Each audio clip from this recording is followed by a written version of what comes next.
Ta ra ra ra, ta ra ra ra. Hello, homie. Welcome back to my channel. I truly trust each and everyone, all of you guys are doing well. It's good to see you today, guys. We always have a habit of looking outward, but what I truly believe is everything starts from us. So why shouldn't we look inward first and followed by the others, what others are saying or doing? So in that case, guys, I thought maybe we should have a checklist kind of something. Maybe we can just run whether we are correct in our point and then we will proceed further. So guys, this video is completely on self-improvement checklist. It was just few days back when I was surfing on internet. I was just browsing here and there. I thought maybe self-confidence is very really important term wherein a person should be confident enough in himself so that he'll be able to anticipate all the problems or all the issues what he's facing in his career. So I thought maybe I should have one more point on this. So that is the reason I had selected this topic. So self-improvement checklist is very important, guys. You need to know this. Do you all know how to build self-confidence or what all terms are covered in self-confidence? No? Not really? Okay, so I'm Chaz here. Let us study. Let's get into self-confidence building together. You might also have few questions in terms of how will I come to know that self-improvement checklist is actually working for me? Whether it is implemented in my life. Then in that case, guys, what I would say is there are many terms which affect for the low confidence of a person. So confidence is really very important, mandatory for a person to grow up in his career. If he himself is confident enough, then he'll be able to anticipate each and everything. So let's study confidence building firstly. Confidence building is affected by few terms like criticisms.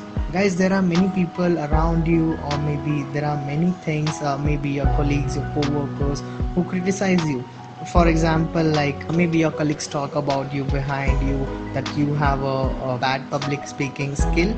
So in that case, guys, you get demotivated because of the criticism. So because of the people say it, you just get demotivated. So criticism is the first factor which really affects each and every individual, which brings a low confidence in him.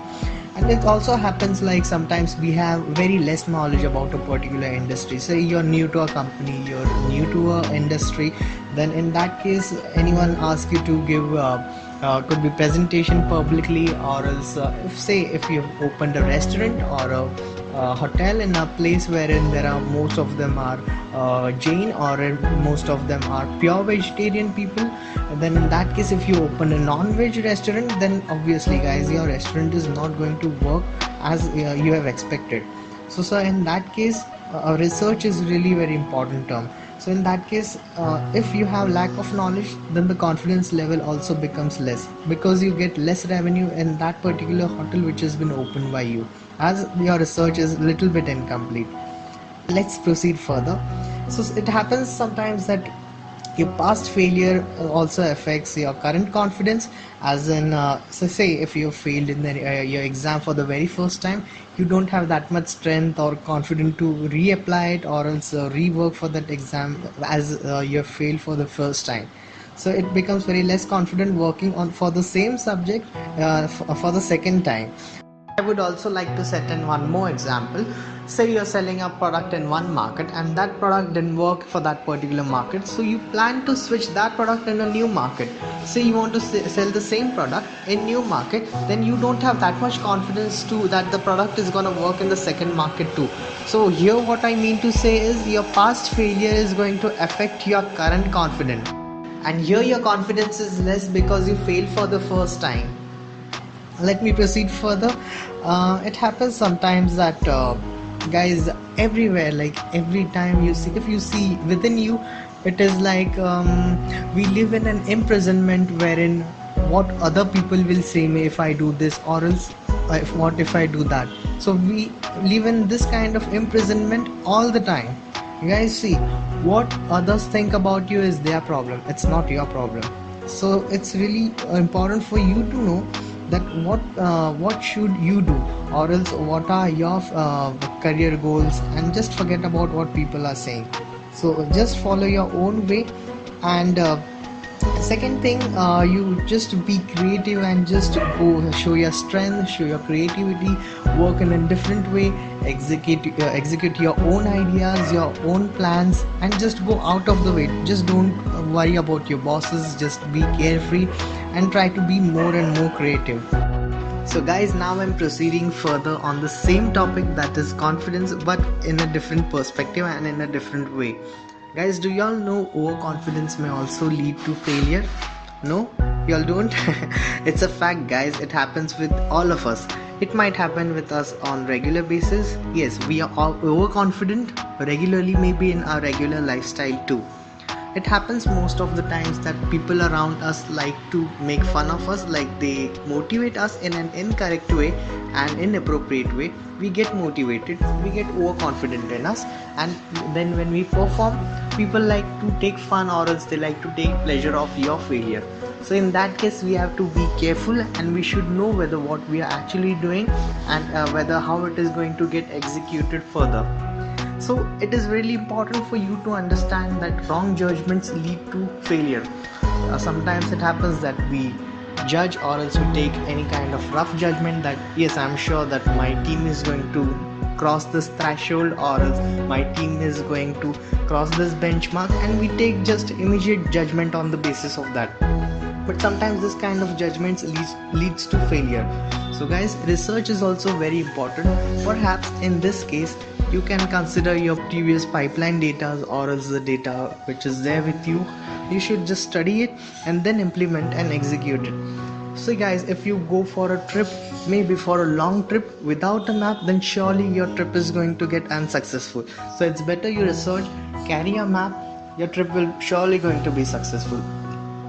One more thing what I would like to add in this, sometimes like it's not mandatory that overconfidence is going to lead to failure only.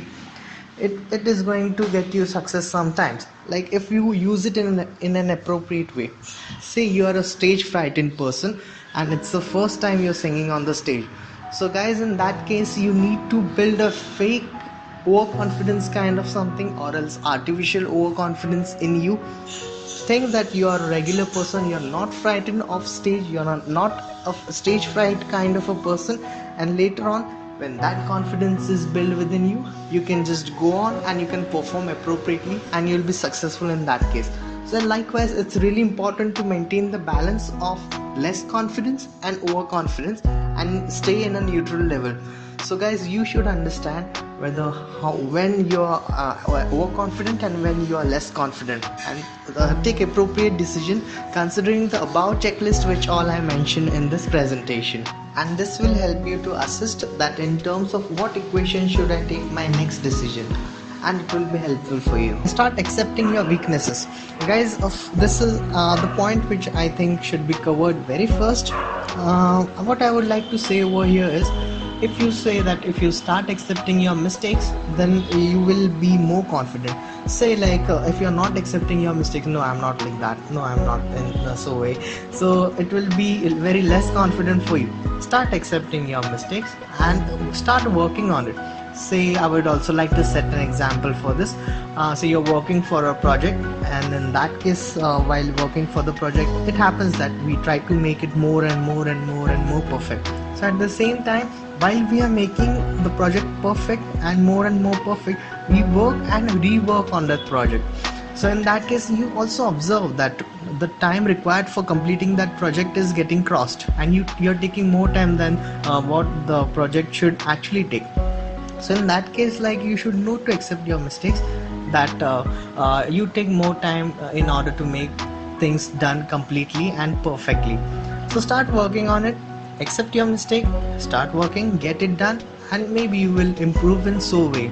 So this is what all is covered in self-confidence. So guys, between all the things which I explored above, which I showed you above, I would like to say is that personal hygiene and physical appearance is the most important part. If you work on your physical appearance and your personal hygiene, then you boost your confidence. You get that self-confidence in you to face the world, to face the people coming on your way, maybe your seniors, maybe your C-level officers, or maybe on the day when you're giving your presentation. So I've covered all the pointers, each and everything in detail. If if you want to know in detail about physical appearance and personal hygiene, I have mentioned each and everything in my first presentation. There are few terms which are yet to be covered in self-improvement checklist. On that note, it's time for me to wind up now. And always remember, don't trip, don't quit, keep rolling, keep rolling, keep rolling. Thank you so much for watching this presentation. Have a blessed day. Bye bye.